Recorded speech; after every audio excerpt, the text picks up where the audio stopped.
हराम ना करो, ये जिम्मेदारी हमारी बनती है। हमने क्या किया, हम क्या कर रहे हैं, हमारी जिंदगी किस तरह गुजर रही है।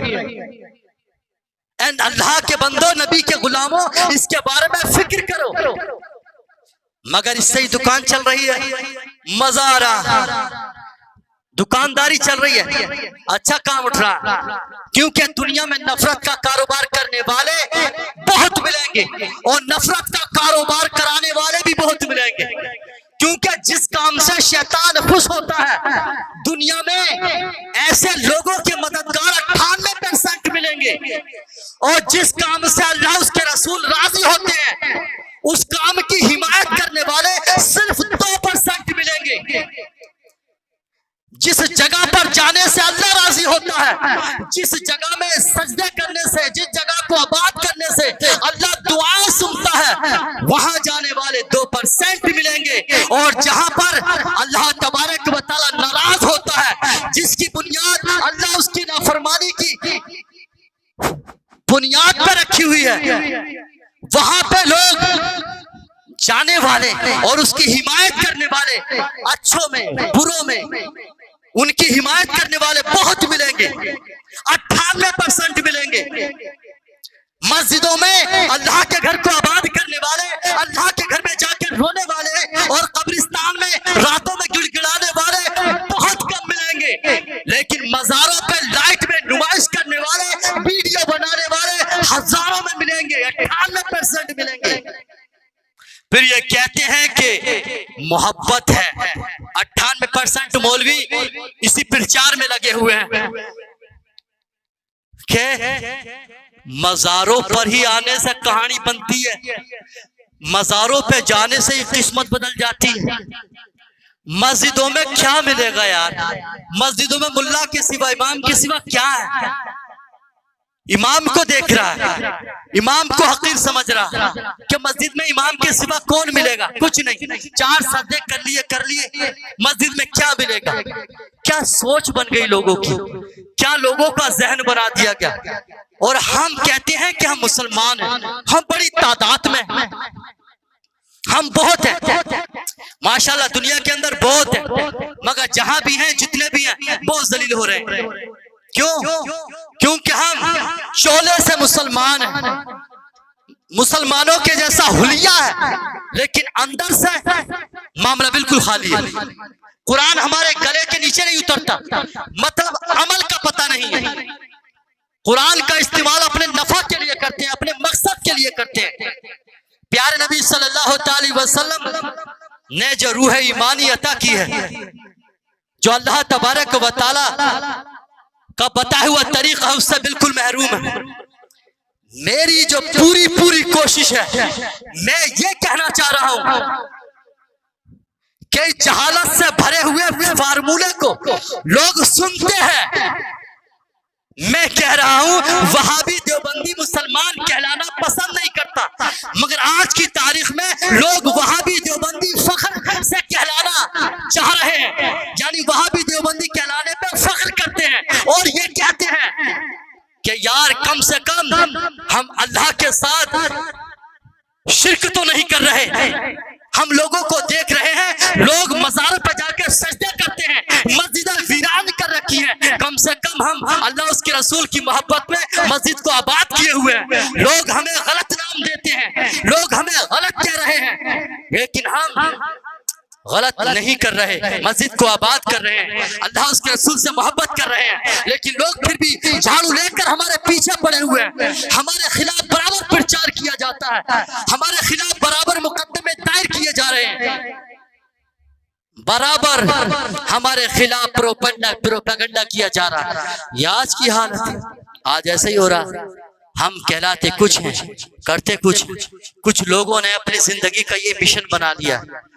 हमारे गांव में एक भी वहाबी कहलाने वाला नहीं, मगर अगर कभी इस मौलवी को बुला लो तो मौलवी का काम, यानी जो मौलवी का काम क्या होता है, कंपनी खोल देता है, अपनी कंपनी का प्रचार शुरू कर देता है। आप धड़ाधड़ वहाबी की तकरीर, धड़ाधड़ देवबंदी, दुनिया के कोने में घूमाता है, आंखें खोलता है, भाग आंखें बंद रहती है, दुनिया में एक ही मौजू बनाता है, बस अकीदे पे निखार कर रहा, मस्जिदें खाली हो गई,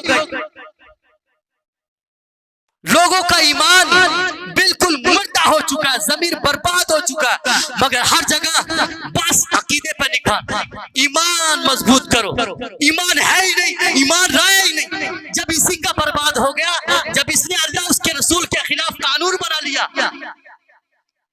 मुसलमानों के खिलाफ इतना खतरनाक मुहाज छेड़ दिया। अरे अहले इस्लाम की सबसे बड़ी ताकत है इत्तिहाद, एक दूसरे में घुसना, एक दूसरे के फील्ड में उतरना। अगर तुम बहादुर हो, ताकतवर हो, हक पर हो, मैदान में उतरो, जाओ, तन्हा तन्हा कीड़े मकोड़ों की तरह क्या बिलबिलाते हो, स्टेजों पर सोशल मीडिया पर क्या बड़बड़ाते हो, तुम सही हो या गलत हो, मैदान में उतरो। नबी सल्लल्लाहु अलैहि वसल्लम अपने दुकानों को बेहतर करने के लिए, अपने नफा के लिए रसूलुल्लाह की उम्मत का नुकसान कर रहे हो, रसूलुल्लाह के दीन को बर्बाद कर रहे हो। कहां से अकीदे बनाकर लाते हो? न जाने तुम्हारी कंपनी शैतान की ये कहां आबाद है। तुमने दीन को बर्बाद कर दिया, नबी सल्लल्लाहु अलैहि वसल्लम को रुला दिया तुमने, और तुम कहते हो ये मोहब्बत है, ये मोहब्बत रसूल है, ये इश्क है। इश्क नहीं, ये जहालत है कि तुमने इस उम्मत को बर्बाद करके रख दिया, किसी मैदान में उतरने के काबिल नहीं, उतरते भी नहीं, उतरते हैं तो पैसे के लिए, नजराने के लिए। फिर बात करते हैं इश्क की, क्या ये मसला के आला हज़रत है, क्या ये हमारे असलाफ का मसला क्या? अरे तुम्हारी औकात क्या है? तुम तो मसलक की मीम को नहीं समझ पाए, तुमने मसलक सिर्फ अपनी दुकान बना के रख लिया। रसूलुल्लाह सल्लल्लाहु अलैहि वसल्लम के इश्क का इजहार का नाम मसलक है। रसूलुल्लाह सल्लल्लाहु अलैहि वसल्लम की जिंदगी, रसूलुल्लाह सल्लल्लाहु अलैहि वसल्लम की मोहब्बत में कदम उठाने का नाम मसलक। और अगर जिस गुलाम का कदम नबी की मोहब्बत में उठा है, हम उस जात के मसलक को सलाम करते हैं। ये कोई नई चीज नहीं, ये कोई फर्ज नहीं है, ये कोई कानून नहीं है कि किसी मुसलमान पर मुसल्लत कर दिया जाए। ये इजहार अकीदत के लिए एक गुलाम का, एक बच्चे का, एक शागिर्द का तरीका होता है, लेकिन इसको ईमान का नाम देना, ये हमारे अपने अकीदत के जुमले होते हैं। कोई भी हमारा बड़ा है, हमारा बुजुर्ग है, उसके लिए हुस्न अखलाक हमें बचा के रखना चाहिए। जिस स्टेज पर बोले, कोई भी बड़ा आलिम, बड़ा पीर, बड़ा बुजुर्ग हो, जब उसकी शान में लब खोले तो बेहतर बोले, जब लब खोले तो बेहतर बोले। अगर हम ये पसंद करते हैं कि मेरे बुजुर्ग के बारे में, मेरे पीर के बारे में, मेरे बाप के बारे में, मेरे बड़ों के बारे में ये लोग अच्छा कलाम पेश करें, अच्छा नजरिया पेश करें, तो उसके लिए पहली शर्त ये है, जब मैं किसी मैदान में उतरूं, जब मैं किसी मैदान पर चढ़ूं, जब किसी स्टेज पर जाऊं, तो मेरी जबान भलाई के साथ खुले, उसके हक में अल्फाज मेरे बेहतर हो, ताकि मेरे बुजुर्ग के हक में उसके अल्फाज बेहतर हो। हम पहली गलती ये करते हैं, हमारा अंदाज हकीमाना नहीं होता, हमारा तरीका सख्त हो जाता है, हमारा लहजा गड़बड़ा हो जाता है। यही वजह है कि आज फिरकों की जंग उरूज पर है, दुनिया में नफरत की आग जल रही है, और हम ये कहते हैं कि हम सही हैं, हमारी कोई गलती नहीं है, हम कोई गलती नहीं कर रहे, हम हक पर हैं, हम बेहतर कर रहे हैं। कभी हम अपने अंदाज पर, अपने तरीके पर गौर करके देखें, नबी सल्लल्लाहु अलैहि वसल्लम ने क्या हुक्म दिया। नबी सल्लल्लाहु अलैहि वसल्लम के गुलामों ने, प्यार नबी सल्लल्लाहु अलैहि वसल्लम के चाहने वालों ने क्या कुर्बानियां दी हैं इस दीन के लिए, उनका अंदाज क्या था। अल्लामा इकबाल ने, डॉक्टर साहब ने क्या कहा, तुम हो आपस में गज़बनाक, वो आपस में रहीम। यानी अल्लाह तबारक व तआला ने मखसूस रसूलुल्लाह सल्लल्लाहु अलैहि वसल्लम के वो गुलाम जो नबी सल्लल्लाहु अलैहि वसल्लम के साथ जुड़े रहे, लगे रहे, अपने तन अपने माल के साथ तन मन धन माल सब कुछ कुर्बान किया। तो अल्लाह ने उनके बारे में फरमाया वकान बिल मोमिनीन रहीमा, अल्लाह ईमान वालों के लिए नरम है, अल्लाह ईमान वालों पे मेहरबान है। तो मेरे भाई, ईमान वालों पे नरमी करना, नरम होना, ये सुन्नत इलाही है। अल्लाह तबारक व तआला ईमान वालों पे नरम है, अल्लाह उसके रसूल से मोहब्बत करने वालों के लिए नरम है। तो हम भी थोड़ी देर के लिए नरम होकर सोचें, गर्म होके नहीं, नरम होकर फिक्र करें, सोचें अल्लाह के नबी सल्लल्लाहु ताला अलैहि वसल्लम ने क्या फरमाया। अल्लाह ईमान वालों से मोहब्बत करता है, अल्लाह ईमान वालों पे नरम है। तो अल्लामा इकबाल इस कुरान की आयत की तर्जुमानी कर रहे हैं। वो ईमान वाले आपस में नरम थे, आपस में रहीम थे। दुनिया के जिस मैदान में गए, उन्होंने लोगों से नफरत नहीं की, लोगों के नफरत के कानून नहीं बनाए, बल्कि लोगों के गंद से नफरत की, लोगों के गुनाहों को बुरा जाना, लोगों पे जब बुरी लतें थी उसको बुरा जानकर उसका इलाज किया, उसको दफा करने के लिए कोशिश की, लोगों को भली भली बातें बताई, लोगों के अंदर से बीमारियों को दूर किया, गुनाहों की लत को दूर किया, उस पर मेहनत किया, उस पर काम किया। ये रसूलुल्लाह सल्लल्लाहु अलैहि वसल्लम के गुलामों का, सच्चे गुलामों का तरीका रहा। ये ईमान वालों की शान है, उनका ये तरीका रहा। अल्लामा इकबाल क्या कहते हैं, तुम हो आपस में गज़बनाक, वो आपस में रहीम, तुम खता कारो खता भी, वो खता पोशो करीम। ईमान वालों का वस्फ क्या है, ईमान वालों की तारीफ फरमाया कि तुम खता कारो खता भी, तुम रात दिन गुनाह करो, शब रोज नाफरमानी में गुजरे, बस अपनी अना में डूबे हुए हो, बस नफ्सी नफ्सी, बस अपनी अपनी जात की फिक्र है, बस अपने कारोबार अपनी डेट की फिक्र है, बस अपने अपने मसलक, अपने अपने मकतब, अपने अपने फिक्र में मजे से है, काम बढ़िया चल रहा है और उसी पर खुश है। उम्मत आपस में लड़ रही है, सारी दुनिया में नफरत की आग जल रही है, हर कबीले में, हर खानका में नफरत का धुआं उठ रहा है, मगर हम तो मजे में। क्यों? सुबह शाम बेहतर हो जाती है, खाना नजराना बेहतरीन मिल रहा है, कोई टेंशन नहीं, खाना नजराना बेहतरीन ये कौम दे रही है।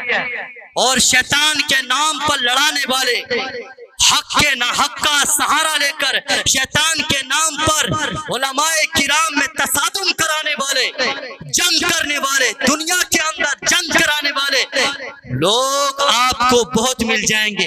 ऐसे दीन के दलाल, ये पीरों के ईमान से कंगाल दलाल दुनिया के अंदर बहुत मिलेंगे, बहुत मिलेंगे, बगैर ढूंढे मिलेंगे, और इनकी कंपनियों में बहुत भीड़ भाड़ मिलेगी। मामला बढ़िया, कारोबार बेहतरीन है। हमारा जुर्म क्या है? फरमाया कि रात दिन गुनाह करें और लोगों की खता तलाश करें और दूसरे को गुनाहगार साबित में लग जाते हैं। दूसरे को हम सुबह उठेंगे, चौराहे पे पहुंचेंगे, फला ने क्या किया भाई, अखबार पढ़ेंगे और झूठी कमेंट शुरू कर देंगे, मोबाइल निकालेंगे, उल्टा सीधा सुनेंगे और कट करेंगे और उसमें वीडियो कटिंग करके और अपना नजरिया डाल देंगे और हम अपनी नफरत का वायरस फैलाना शुरू कर देंगे, आलिम दीन को जलील करना शुरू कर देते हैं। गलत तरीके से हम दुनिया में, यानी अपने आप को ऊंचा साबित करने के लिए, अपने फिरका के दिफा के लिए, अपनी जमात के दिफा के लिए बस रात दिन ये बेचारा कोशिश कर रहा है। वह किसी सूरत से मेरा हजरत, मेरा मौलाना शरीफ का ये कौल सही साबित हो जाए, बस रात दिन इस बात की फिक्र है, रात दिन इसी भागदौड़ में लगा हुआ कि मामला यहाँ पर मेरा सही हो जाए। मतलब हम रात दिन गुनाह करें और फिर सुबह उठे बेदार हो तो हम दूसरे को गुनाहगार साबित करें, ये हमारा मिशन है, ये हमारा मौलवी का काम बन गया, हमारी मुबल्लिग की आदत भी यही बन गई, दूसरे को गिराना और अपने आप को उठा बड़ा साबित करना। और आगे वो खता पोशो करीम, यार ईमान वालों की रब ने तारीफ जो की है और जो सच्चे ईमान वाले थे उनकी जिंदगियां क्या बता रही हैं। वो लोग आपस में बड़े नरम थे, सुभान अल्लाह। और एक उनकी खूबी क्या थी, वो सुबह शाम वो सब बुकरतम व असीला, अल्लाह का फरमान वो याद रखते, करते, सुबह शाम अल्लाह को याद करते, हर रोज हर पल हर लम्हा अल्लाह को याद करते, अल्लाह का जिक्र करने वाले थे, नबी से मोहब्बत करने वाले थे, दुरूद व सलाम पढ़ने वाले थे। रसूलुल्लाह सल्लल्लाहु अलैहि वसल्लम के गुलामों का ये वतीरा रहा, ये जिंदगी उनकी इस तरह गुजरी कि वो कसरत से जिक्र करते, सुबह शाम अल्लाह का जिक्र करते। और मेरे भाई, अगर किसी को देखते कोई कमजोर है, जिक्र करने वाला नहीं है और न जाने किस तरह की बातें करता है नबी के बारे में, अल्लाह के बारे में, तो मेरे भाई गुस्ताख ये कहकर वो उन्हें भगात नहीं दे, वो ये कहकर उसको नहीं उड़ा देते, ये कहकर नहीं दहाड़ते, अपनी दहाड़ से लोगों को उड़ा नहीं देते, गुस्ताख ये क्या के लोगों को नहीं भगाते, बल्कि बड़ा प्यारा लहजा लेकर उनके पास जाते और बड़ी हिकमत के जाल को फैलाकर वो उनके पास अपने करीब लाकर और उनकी इस्लाह फरमाते और उन्हें प्यारे अंदाज में, हकीमाना अंदाज में लोगों को नसीहत करते, लोगों को दीन की दावत देते। वो ये जानते समझते या अगर अल्लाह उसके रसूल की अजमत और शान से आशना होते, अगर अल्लाह उसके रसूल की अजमत को पहचानते होते तो ये इस बात को ना कहते, ये सब कुछ अपनी जहालत की वजह से कर रहे हैं। मेरा काम मोहब्बत का जाम पिलाना है, मेरी जिम्मेदारी नबी की मोहब्बत का पैगाम देना है, तो उनके बीच में उतर जाना, उनके अंदर उनके दरमियान के निजाम को बेहतर करना या अपनी जिम्मेदारी महसूस करे। अगर हम ऐसा करते जैसा कि उन्होंने किया तो दुनिया हम पर भी फूलों की बरसात करे, दुनिया भी हमें नेक नाम जाने, दुनिया भी हमारी वाहवाह करे, दुनिया में लोग हमें आतंकवाद न कहे, दुनिया में लोग हमें सफाक जालिम न कहेंगे, बल्कि लोग हमें मोहब्बत का पैगाम देने वाला मर्द मुजाहिद कहेंगे, नबी का सच्चा गुलाम कहेंगे। हम तो फोकट में नबी का गुलाम कहलाने का हक जता रहे हैं। हम नबी की मोहब्बत के नाम पर मुजाहिद कहलाकर नौटंकी कर रहे हैं। कोई अमीरुल मुजाहिदीन कहलाता है, सब नौटंकी है। मोहब्बत